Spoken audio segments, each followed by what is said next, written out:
Powered by passion. It's National Auto Care's Fixed Ops 5 with your host, National Fixed Operations Training Manager, Corey Smith.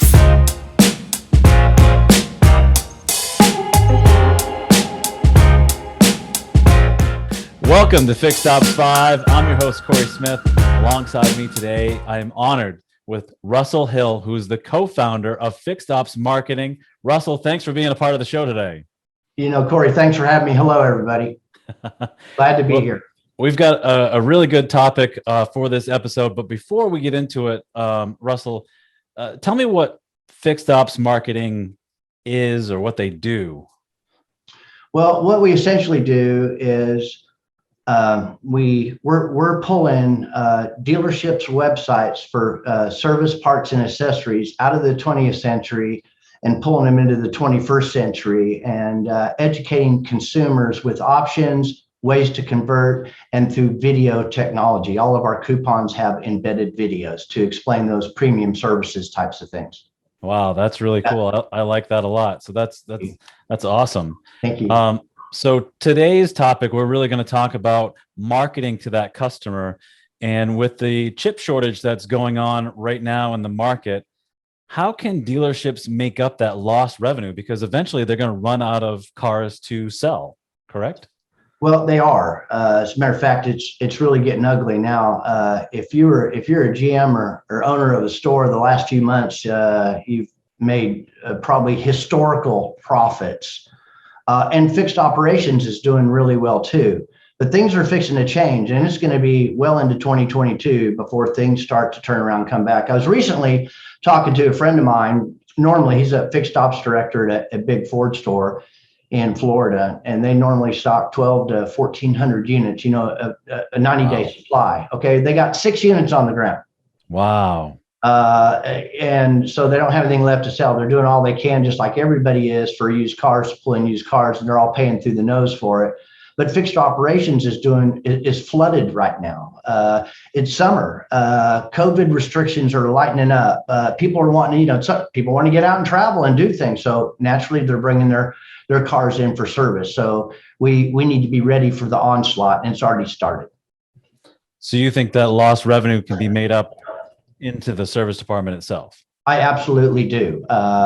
Through many different channels. Probably, we could talk for hours on all the different ways they can do that. But mostly it's by finding things or doing things at the same time and increase efficiencies. Okay. Yeah. What can the dealer leadership team do to get more business? Do they have, a hot dog, customer appreciation day where they do like a barbecue? Is it doing a mass mailer like we used to do back in the day? I mean, what in your mind can they do to get more business through the door? Well, this is my experience. Okay. I'm just going to spout some national numbers here. So I don't even think, at least right now, it's about getting more business. I think there's plenty of business coming through the service departments. At least, I talk to dealerships all over the country. Mm-hmm. They're doing really well. That's not the challenge. The challenge is that 75% of people that are rolling into service department, particularly right now, are there for oil changes or oil change or rotate and balance. I think it's imperative right now to focus on saving time, increasing efficiencies, but it's about creating more lines per RO with the existing clients that are coming in, not necessarily chasing inactive customers, et cetera, although that's fine. And there's a time and place for that. Right now, it's like carpe diem, right? Seize the day. We have to do everything we can through training and other types of efficiencies and marketing to help educate the consumer and help the advisors and technicians in ways where they can, upsell, if it's inappropriate, not just to upsell somebody that doesn't need to be upsold. But I mean, if you're doing proper NPIs and communicating with the customer and building the right kind of relationships, it shouldn't be a problem. 56% of all ROs are one-liners with those 75% of people that are coming through for oil changes. So let's help them create an additional 2 or 3 lines. How's that? Yeah, if you can focus on one thing, and that I think that can start with training. Right. That can start with doing some homework before next days of business, going through the next day's ROs today, and saying that, okay, these 5 customers haven't had an alignment in over a year. I Right. can talk to them about that. So when they do come in for that oil change and tire rotation, it's educating that customer. Exactly. Okay, so I agree with that. I think that's so much more time well spent going with taking the customers that are already coming in. I love that. I love what you said there, as opposed to, going out and getting lost customers or trying to send out a mass mailer, which can cost some money, right? Yeah. Well, it costs money, but think about it. I'm not saying it's this way all over the country, but with the dealerships that I'm talking to, they got plenty of people coming in and they go, well, Russell, we're not interested in more traffic. We can't even handle the people we got. I know. So let's focus on creating additional lines per hour. How can we do that? Things that will save you time and increase efficiencies and help your advisors out by helping educate the consumer. And one way to do that is through video technology. I mean, Variable has everything. They have all the technology, all the widgets.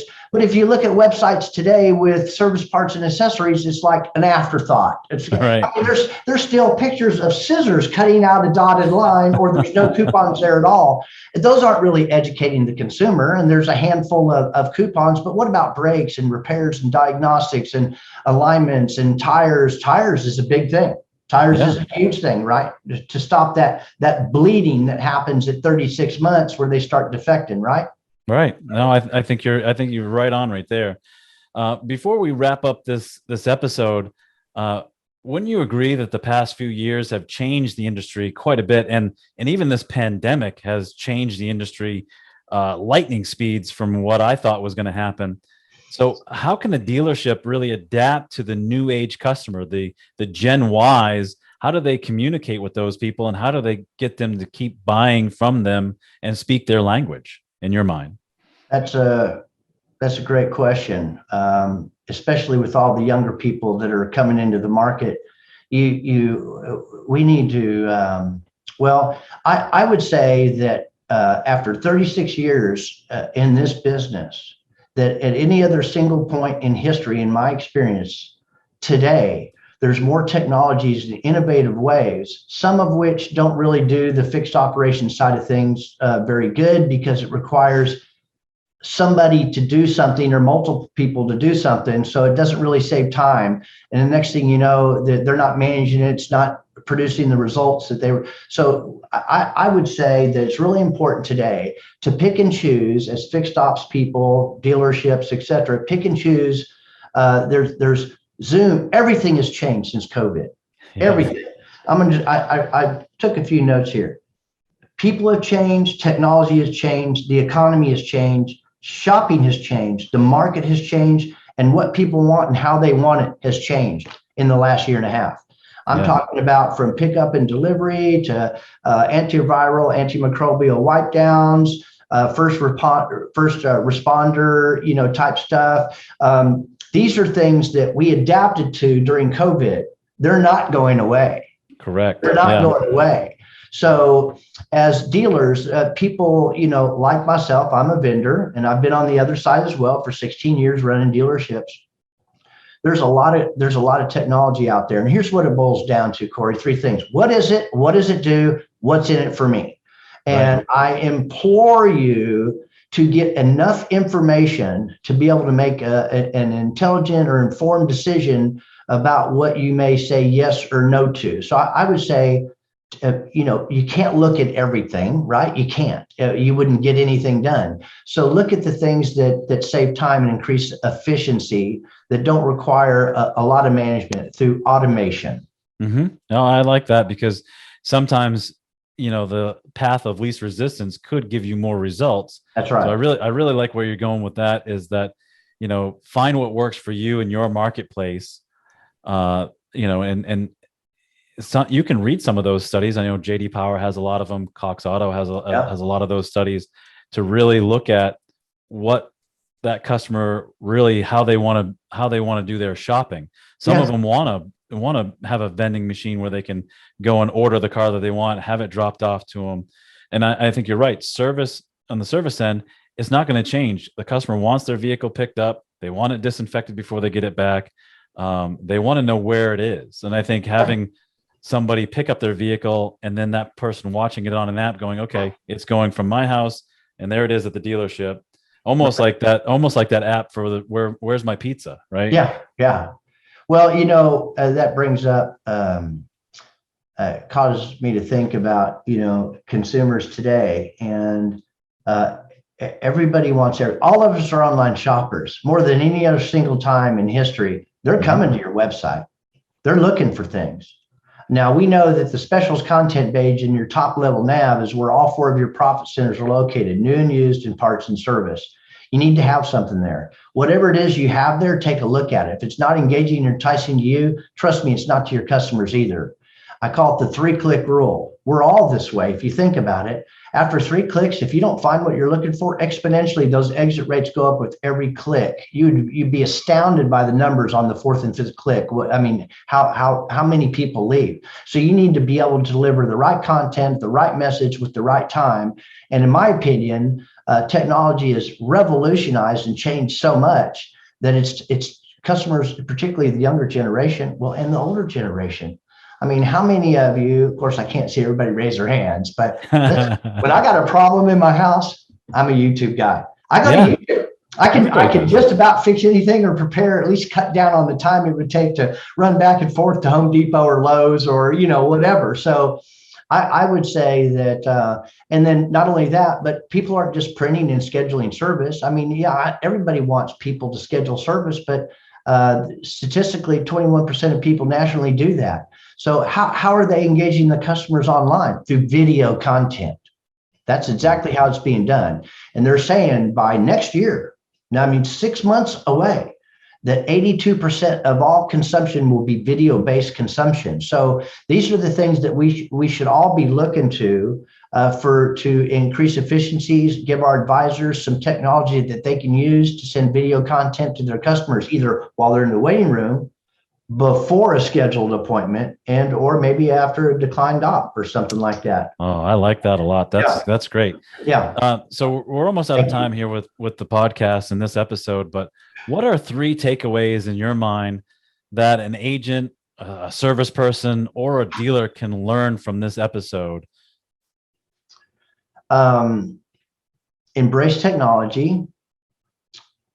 Guard your time wisely. Look at things that, like I mentioned earlier, I thought was really good. When any dealer or fixed ops person is being pitched anything, and a lot of it's online today. So, and here we are. What is it? What does it do? And what's in it for me? And here's what I know about anybody in the automotive industry, because we've all been there that are listening to this right now or watching this. And that is that if it doesn't save me time, I'm out. I'm not interested.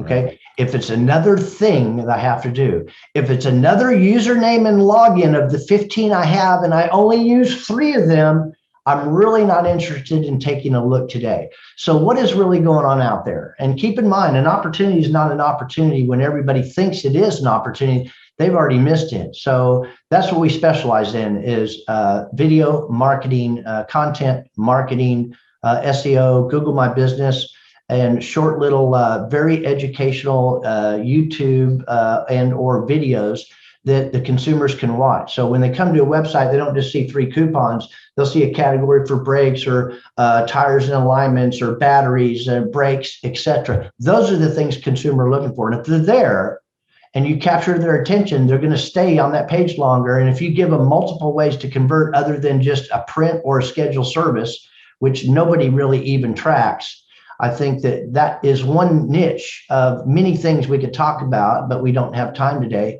That would really help in the fixed ops department.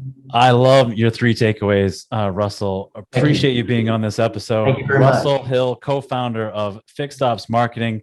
Thank you for taking the time. I ask every guest this: will you please come back? Yeah. Excellent. Thanks, Corey. If anyone has any questions that is listening or watching this podcast, feel free to send me an email at csmith@nationalautocare.com. Questions, comments, if you want to be a guest on the show or have us talk about some topics, we're certainly willing to do that. The next podcast will come out on the 20th. Russell, have a wonderful rest of your week. And again, really appreciate you being a part of this podcast. Corey, thank you. And thank you everybody for listening and watching out there. Make it a great day. Thank you for watching and listening to National Auto Care's Fixed Ops 5 with Corey Smith, powered by Passion. Be sure to watch and listen to the next episode on the 5th and 20th of every month.